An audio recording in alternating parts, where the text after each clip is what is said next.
Je m'appelle Annabelle et cet automne, le 13 octobre précisément, je vais traverser l'Atlantique en solitaire sur un bateau en fibre de lin. En fait, la fibre de lin, c'est une fibre végétale et on l'utilise en alternative à la fibre de verre ou à la fibre de carbone, parce qu'il y a environ 99% des bateaux qui sont produits en fibre de verre. Et aujourd'hui, il y a des alternatives qui existent en fibre végétale, des alternatives écologiquement qui sont hyper intéressantes.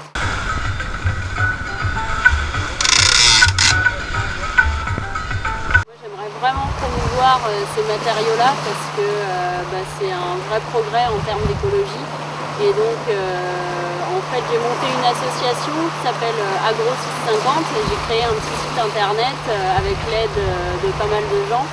Qui me permet en fait de parler de ces agrocomposites, et cette année le gros projet c'est de faire naviguer un bateau en fibre de lin et de lui faire traverser l'Atlantique. Moi je dirais que je décline, du coup j'abat un peu, j'ouvre un peu de grand voile, je dérive. Les gens qui mettent en place les tissus en fibre de verre ou en fibre de carbone, ça peut créer des maladies des poumons, ça peut rentrer dans la circulation sanguine, alors qu'avec les tissus en lin, c'est comme du tissu de vêtement, quoi. Il n'y a pas de risque pour la santé, donc ça c'est quand même un avantage qui est indéniable.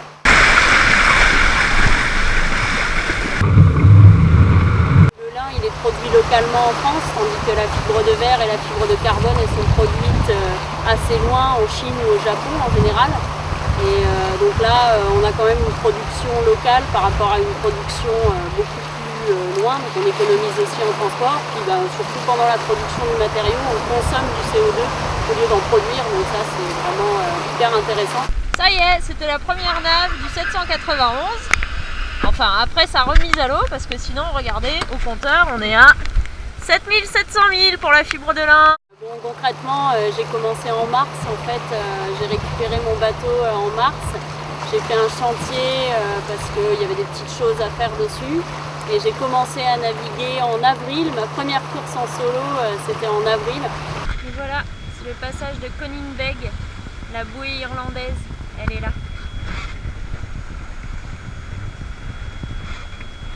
C'est le point le plus nord de ma qualification.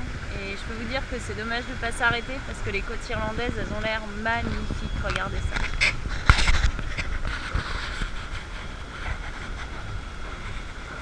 suis montée en Irlande depuis Douarnenez. Je suis redescendue jusqu'au plateau de Rochebone qui est au niveau de l'île de Ré. Ensuite, j'ai fait le tour de l'île de Ré et je suis remontée en fait à mon port de départ, donc qui était Douarnenez. Et ça m'a pris environ 7 jours. C'était assez intense et puis surtout c'était une vraie expérience solo parce que j'étais toute seule, je ne suis pas partie avec d'autres bateaux.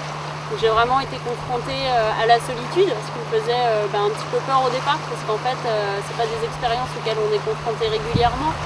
Donc là c'était l'occasion de voir un peu ce que ça donnait.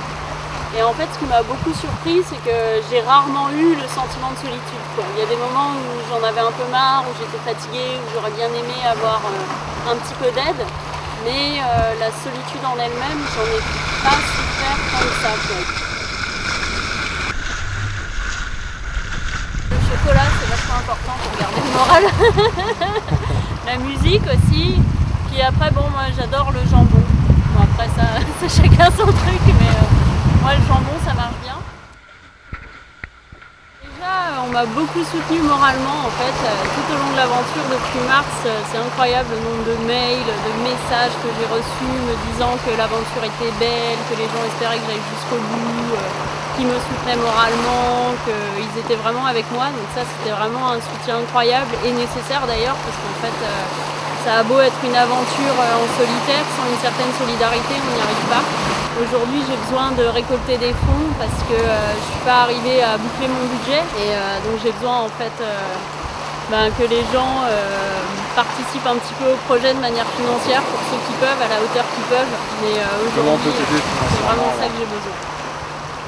Et en participant à ma campagne, j'ai lancé une campagne sur le site KissKissBankBank. Et donc, faut pas hésiter à aller sur le site et puis à participer au montant qu'on souhaite, qu'on peut, qu'on veut, peu importe. L'essentiel c'est de participer, quoi. Bon voyage alors. Merci.